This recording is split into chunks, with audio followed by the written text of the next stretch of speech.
lakas ka ng ulan, lakas ka ng hampas ng hangin doon sa labas namin. So, ang ginawa ko dito, ay, ganito ko na lang, para makakapag-ano, kasi, ang hirap para mag-ano dito. Ang ginawa ko na lang, itong tuwalya, ay, ilagay ko sa basa. Ayan, ginanito ko. So, ayan. Ang kulay ng wood plants ay, yun din ang kulay ng tubig dito sa ilalim.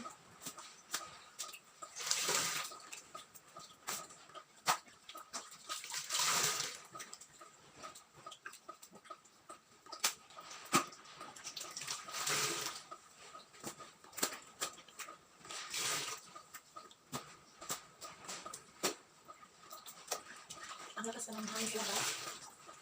Meron pang mga hirang hindi natanggal, kaya yun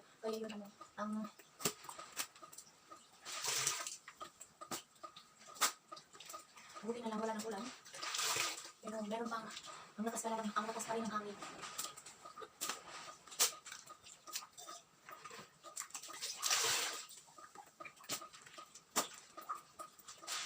Nagsimula siya kanina mga alas 9 ng gabi. Malakas na ang hangin at parang nag-landfall na siya mga 11 PM. At ngayon alas 2 na ng madaling araw ngayon. Hindi kami nakatulog kasi ang lakas pa rin ng hangin. At gusto lang lumabas kasi nagtitinagay doon sa ano namin. Sa kabilang bahay namin.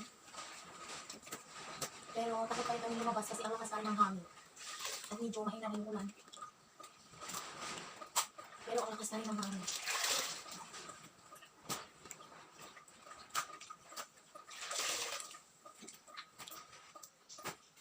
Maraming tubig dito na portion kasi dito tatlong pinlight dito ang binabasan ng tubig. Doon ang dinaanan ng tubig ay tatlong pinlight dito at saka meron dito na sa wall tumagos din. Kasi mga kwarto naman sa taas ay wala namang hindi naman nabasa yung kwarto yung ibang kwarto kasi yung pabor sa hangin ay yung sa pabor sa dagat. So yung nasa yung sa sunset, yung sa dagat ay doon nanggaling yung hangin. Pero ngayon nandun na sa east, yung malakas na hangin hindi wala na dito sa west. Galing sa dagat. So talaga ngayon, grabe, ngayon pa ako nakaranas ng ganito. At siguro ang dami ng mga bahay na nasira dahil sa agupit ng bagyong Odin ngayon. Super lakas na number 4 sa amin. Hindi namin inasahan na ganito kalakas ang hangin kasi yung mga daming nagiba kasi grabe. Super. Yung namin, yung ilang bagyo ang dumaraan. Yung mga signal number 2 or number 3 lang, hindi natanggal yung mga namin. Yung yero ng kusina namin. Pero ngayon natanggal talaga. Super.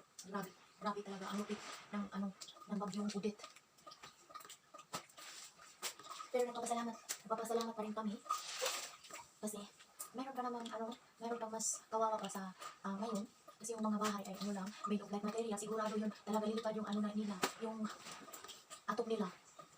Grabe. Lalo na siguro yung mga maliliit pa na mga bata, meron pang maliliit na mga bata ay magsisigawan siguro, hindi ko ma-imagine talaga. Super, grabe.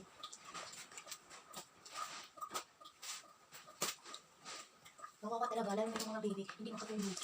Kasi parang may barko. Parang yung ng tinig ng hangin, parang barko. Sobrang lakas. So ayan, napuno ko na. Ang 60 ko na ito.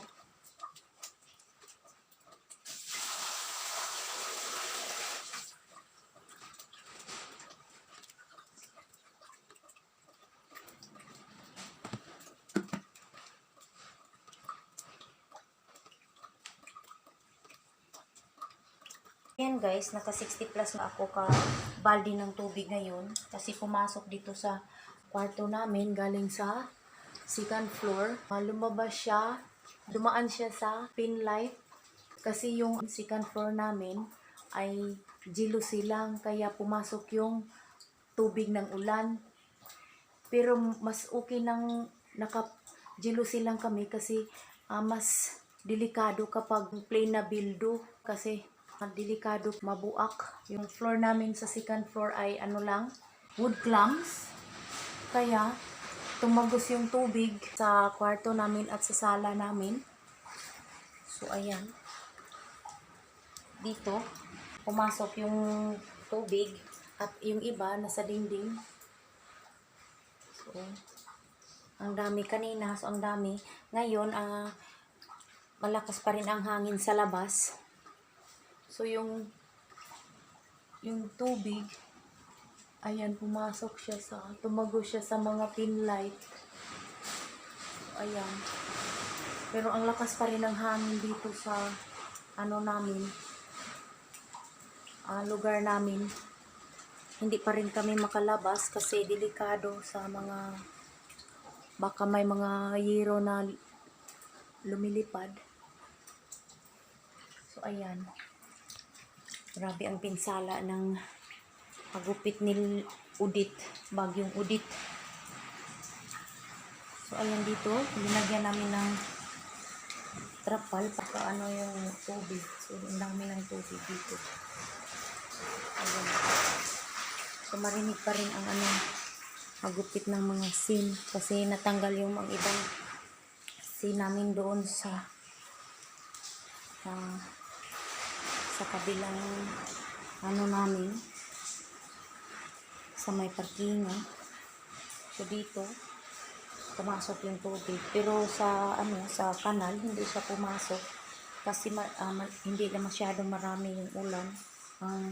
Marami ay hangin lang. So, dito ang dami pa lang tumagos dito. Ito wala, pero itong isa tumago siya, kaya yung TV ko lagyan ko nila ng payong. So, dito, ayan, dito sa namin mayroon din siyang tumagos dito sa namin chandelier. So, ang dami mayroon pang tubig dito namin pinaano lang namin dito sa namin CR dito linagyan ko ng pang abong dito. Ayan, dito sa CR namin pinapasok yung tubig. So, buti na lang hindi yan pinasok yung namin altar. Hindi na walang tulo. Kasi dito walang second floor dito. So, parang wings lang ito kaya hindi siya tumulok. At dito wala siyang second floor, parang wings na lang ito. So, dito sa second floor namin. So, ayan. Dito kanina, nilagyan ko ng trapo dyan. Pero hindi ko kaya ng trapo kasi ang dami ng tubig na tumulog dyan kasi lakas ang hangin. Dito.